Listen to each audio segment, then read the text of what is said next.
Welcome back to Cynthia Untamed. This is your youthful and educational platform where we have conversations with and about children and young people in Africa. If you are new here, thank you for coming on to Cynthia Untamed. Do tell a friend, tell a friend. If you are a returning subscriber, you are most appreciated on this platform. I'm going to talk about rejection. Rejection. I know there's this quote that says, rejection is redirection. But in the moment, the rejection never makes sense at all. Never, ever.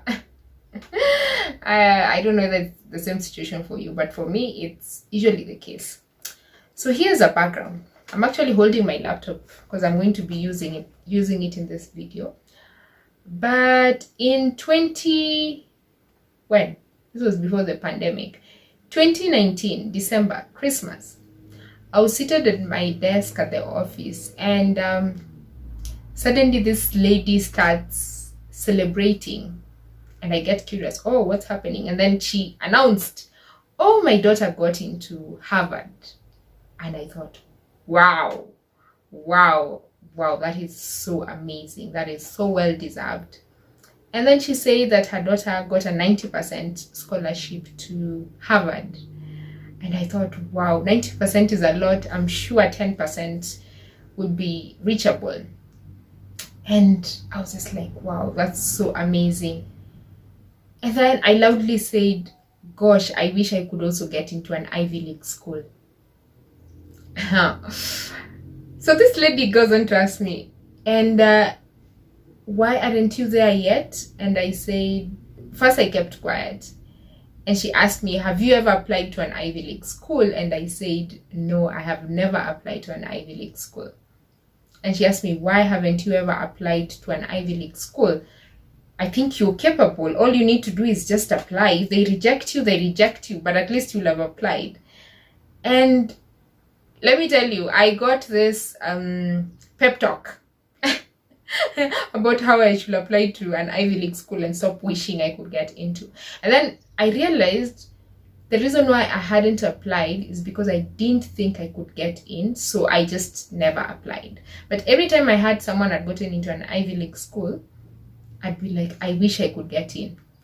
Anyway, so after that December, I told myself, next application cycle, I will apply to the big schools, to Ivy League schools, and to Stanford as well, and Oxford and Cambridge. Long story. Anyway, so I'm pretty interested, not even pretty, I'm very interested in the media space. I am one of those lawyers who are gifted in communications, so I could double up as a lawyer, advocate, and journalist. I mean, there can't be one thing in life, I guess.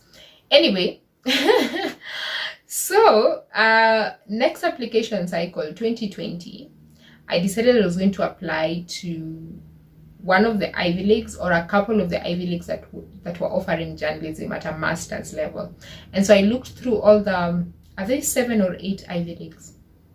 I think there are 7 Ivy League schools. Harvard, Columbia, Princeton, Brown, Dartmouth, and what are the other 3? Yale, and I've forgotten the other. There are 2 others that I'm forgetting, but you know those Ivy League schools. And so I looked through all their websites to check if they had a master's program in journalism, and I found that Columbia Journalism School has a great journalism program. And I was like, okay, Columbia, check. I'm going to apply to Columbia. And then I couldn't find any of the other Ivy League schools that had a practical journalism school. Remember, I've never been to a journalism class, so I don't want to go and study theories of media. I did media and the law in university, and trust me, I did all those theories of media. So I don't want to go to a class where I'm going to study theories of media. That's not helpful to me. And then I went and looked at the Stanford school, and I saw that they had a journalism program as well. And that's when I decided I was going to take a chance. I was going to apply to Stanford and to Columbia. But then I had it in mind that getting a scholarship is so difficult, especially for young people from Africa. And so I knew I had to try different options. Remember, I am a lawyer. And so I also decided to apply to the Kenya School of Law. Well, I was also triggered because Ambassador Amina Mohammed was admitted to be an advocate of the High Court of Kenya in 2020 when she was vying to be the World Trade Organization, what do they call it, WTO DG. Yeah, the head of the WTO. I keep forgetting the title. And when she was admitted, I was just so inspired, and it's a career I'd like to also be part of. And I said, Cynthia, you need to go and get your practicing certificate. So then I applied to Stanford Journalism School.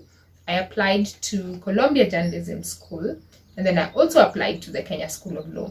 And I knew I was obviously going to get into the Kenya School of Law. I knew, because I had good grades in Form 4, so I knew Kenya School of Law will not reject me. That one was a given. But I remember even as I was doing those applications, as I was writing my essays, I remember I told God, I pray that you will open the door that you want to open. Be careful about the things you're praying about because God may just listen. But at the top of my head, I really wanted to go to Columbia or to Stanford. That was my option number one, Columbia or Stanford. I wanted to go do a journalism program. And so I applied to Stanford. And guys, I will do another video on how expensive it is to apply to these places. Oh my God. I tried to look for a waiver I couldn't get. So I think to Stanford, I think it was $120. And then to Columbia Journalism School must have been around the same price. And then it also takes a lot of time because I had to get letters of recommendation. So I had to ask people, I had to get 3 letters of recommendation for Stanford Journalism School and 2 letters of recommendation for Columbia Journalism School. And that is involving, you have to keep calling people, kindly reminding them to write you a letter of recommendation. And so, anyway, so I applied, but you remember my story at the office. I said that I didn't think I could ever get into an Ivy League school. So January comes, and January of 2021 gets here, and one day I open my email and I see Stanford has emailed me, and I open and the rejection was there. Rejection from Stanford Journalism School. Hi Cynthia, due to the high number of applications, blah, blah, blah, blah, blah. So yeah, you're not getting into Stanford. And I remember I told myself, yeah, I knew it. Obviously, I was not going to get into these schools. So I told myself that if I've not gotten into Stanford, I was prepared for a rejection from Columbia. And so a month went by and I was asleep, of course, like any other person sleeps. And I wake up in the morning and I go to my phone and I decide to check my emails. And I started reading the emails from the top. So the first email I opened said, "Dear Cynthia, we were impressed by your application, but due to the large volume of applications, we are not able to offer you financial aid." And that was Columbia Journalism School. So the moment I realized that Columbia was not going to offer me financial aid, I knew definitely I had been rejected from Columbia Journalism School. So then I go back to my next email and then I open it and I see Columbia Journalism School has written, "Dear Cynthia, thank you for your patience. After applying to Columbia Journalism School, a decision is available." And so I clicked on the link and took me to the portal, and then I went and I opened, and then I started seeing this flowers on my screen and I was like, what's happening? And I look at the email, the portal, and it says, "Dear Cynthia," in fact, let me read it for you. This is what it said. It said, "Dear Cynthia, on behalf of the admission committee, it gives me great pleasure to inform you that you have been admitted to the Master of Science program in journalism beginning in fall 2021. After a careful selection process, you have been chosen from a pool of extraordinary applicants to become part of what we hope will be the most engaging, invigorating and challenging learning experience of your life. Can you just listen to that English? You know, I'm a lawyer and I like English things. Wow. And oh my god, at that moment my heart stopped and I was just so excited.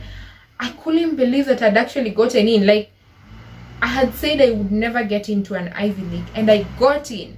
And for a moment I celebrated and I was excited. And then I remembered that I don't have financial aid, and I immediately started crying, and I cried and I cried, and then I went back to sleep in the morning.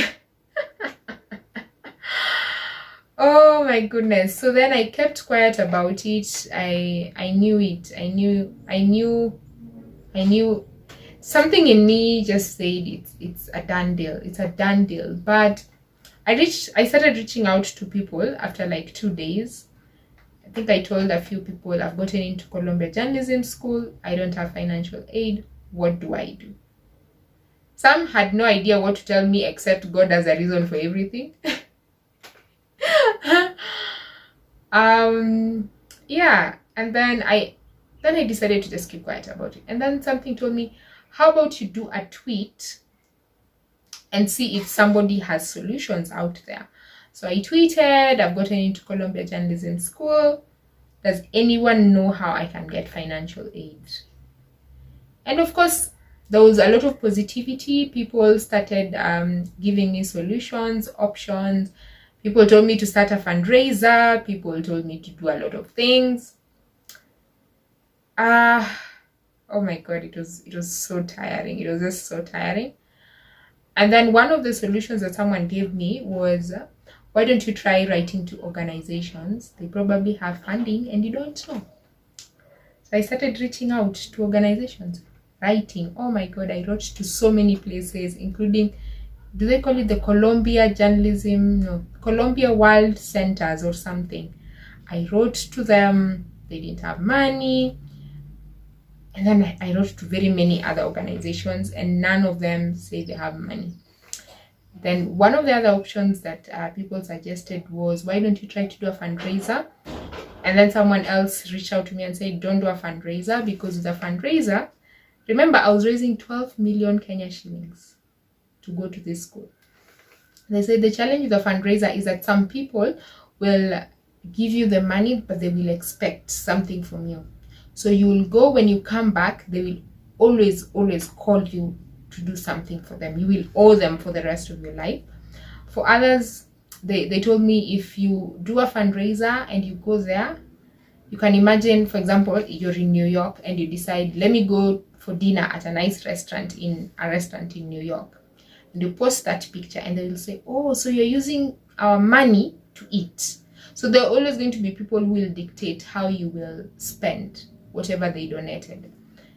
And then someone else also reached out to me and told me, why don't you ask them if they have a research assistantship? And I was like, what does that mean? And they said, oh, it means that you're going to work. So you're probably going to help the professors do research here and there.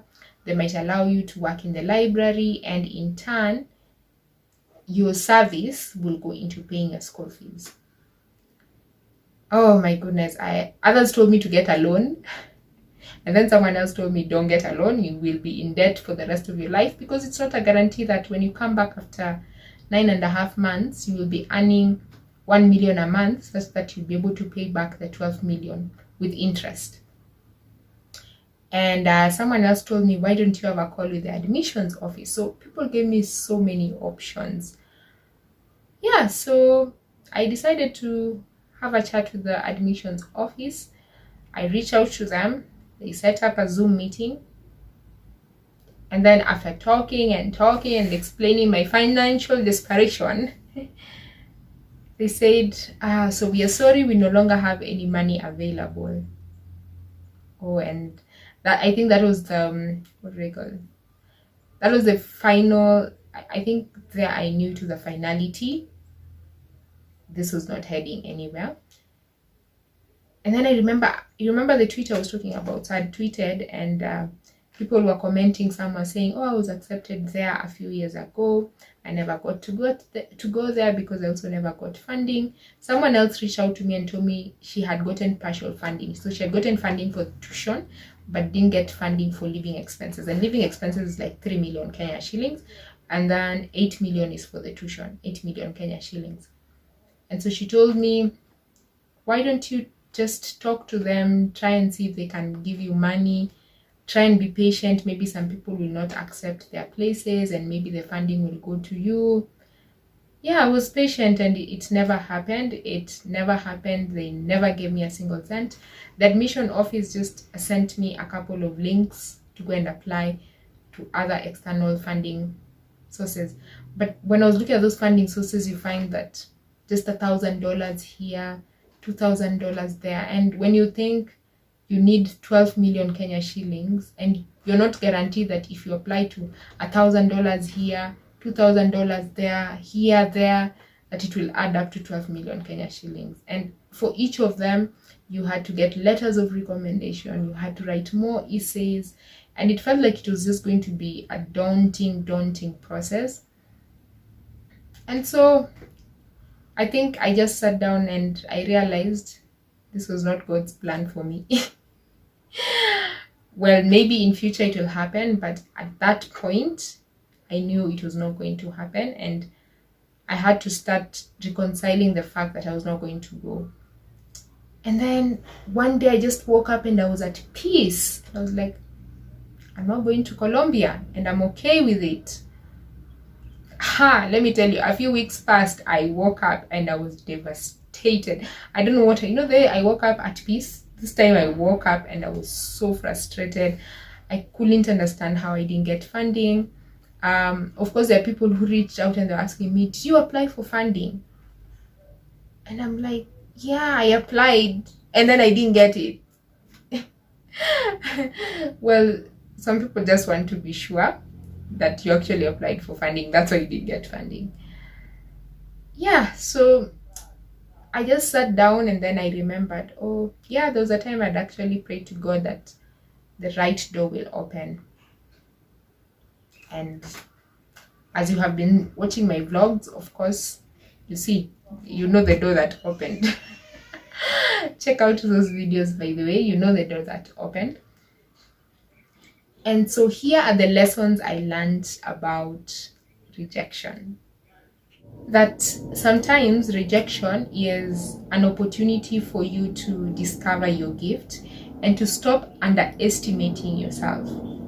Remember, I kept underestimating myself, saying I couldn't do it until I applied and I got in and I realized I could do it. So in as much as I didn't get to go and study there, I realized, I'm actually capable. The difference between me and that space is money. But as for potential, there is no doubt. Potential is there. The brains are there. The determination is there. The resilience is there. It's the lack of funding. Yeah, it's the lack of funding. So that's what rejection taught me at that point. The other thing that rejection at that moment taught me, it's good to give yourself options in life. So you can imagine when I was applying to Stanford in Colombia, had I not sat down and thought about the future I want to have, had I not applied to the Kenya School of Law, then I would not be on this path towards becoming an advocate. And just because I missed an opportunity to pursue another career I'm interested in did not stop me from thriving.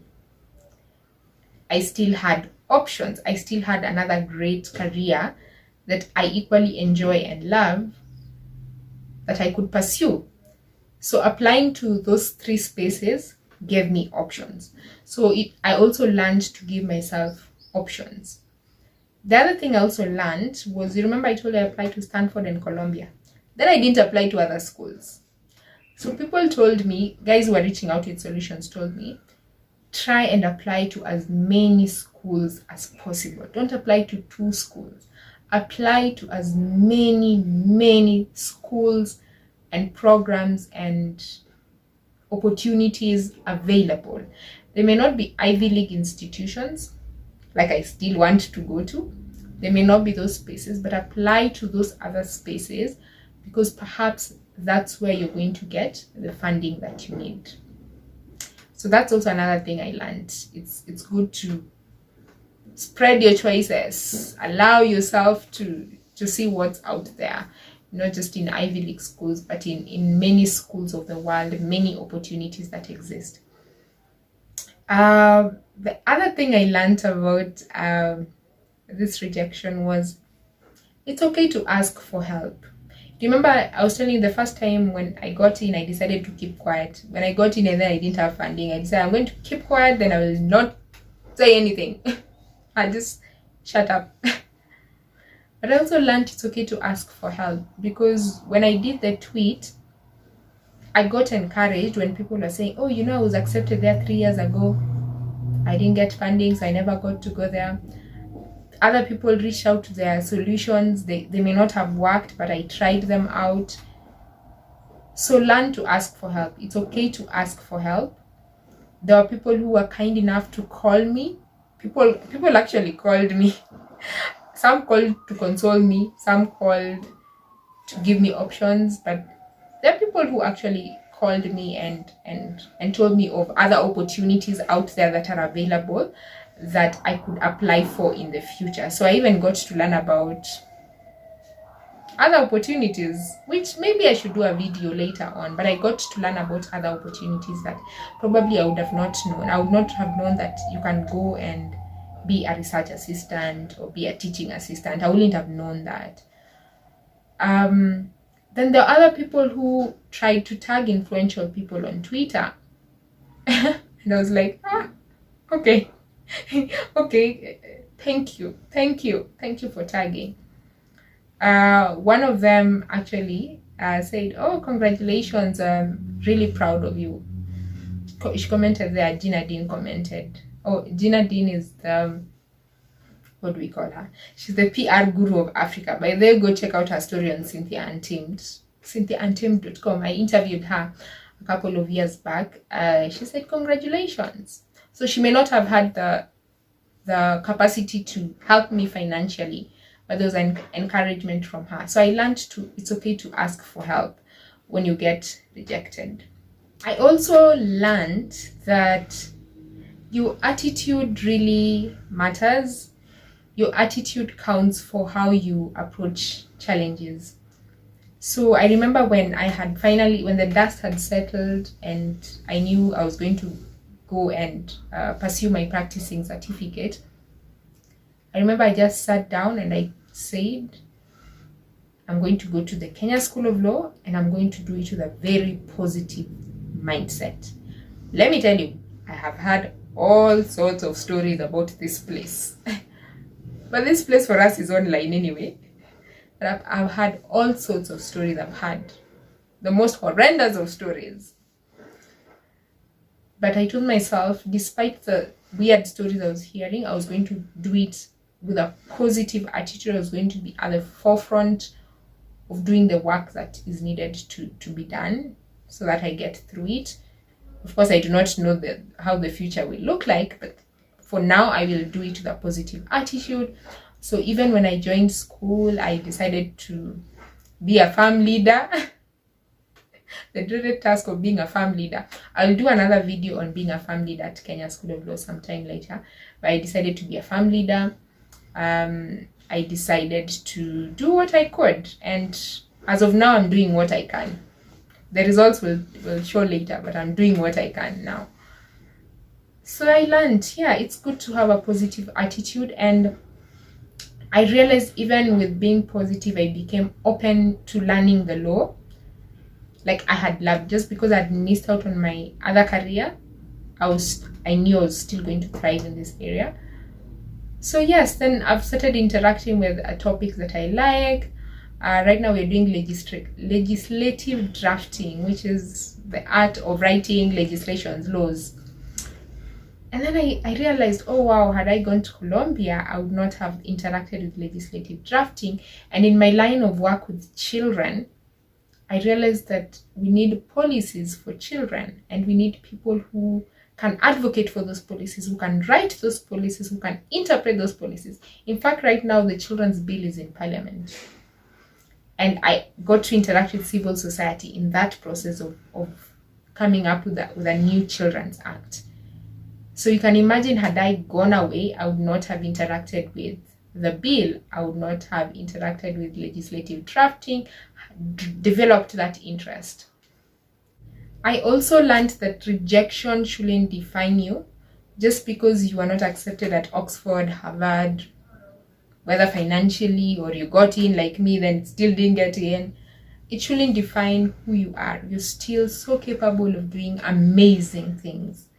Let me tell you, after that rejection to Colombia, so many of my other dreams were fulfilled after that.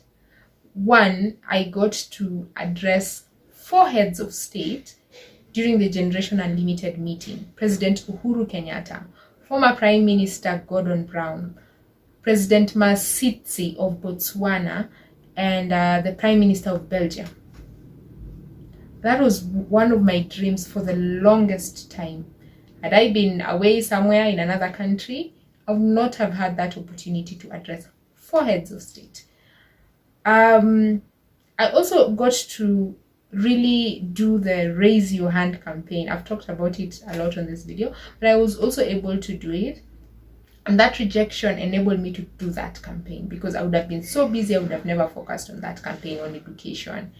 And I got to open the Global Education Summit, attended by world leaders, President Uhuru Kenyatta, Prime Minister Boris Johnson. I even got a shout out from our CS for Foreign Affairs, Rachel Omamo, and the Foreign Affairs Secretary of the United Kingdom, Dominic Raab. That would have never happened had I been away. And so sometimes rejection enables you to explore other opportunities. Rejection enables other dreams to come to pass. Rejection also taught me about patience. Sometimes we're in such a hurry to fulfill some dreams, and when they don't happen, we think that we are late. Especially in our generation, social media generation, we are always thinking, I'm not as influential as, I don't have 100k followers like X, Y, and Z. So what am I doing with my life? But it taught me the value of patience. Patience is a virtue. It taught me that some things will not come as quick as you want them. But along the way, you are learning lessons. Along the way, you're pursuing the things that God wants you to pursue. You're pursuing the career that God wants you to pursue. And you shouldn't be in a hurry. Just take time. Your time will surely come. Your time will surely come. This one is often hard to implement, but it also taught me, don't compare your journey with others.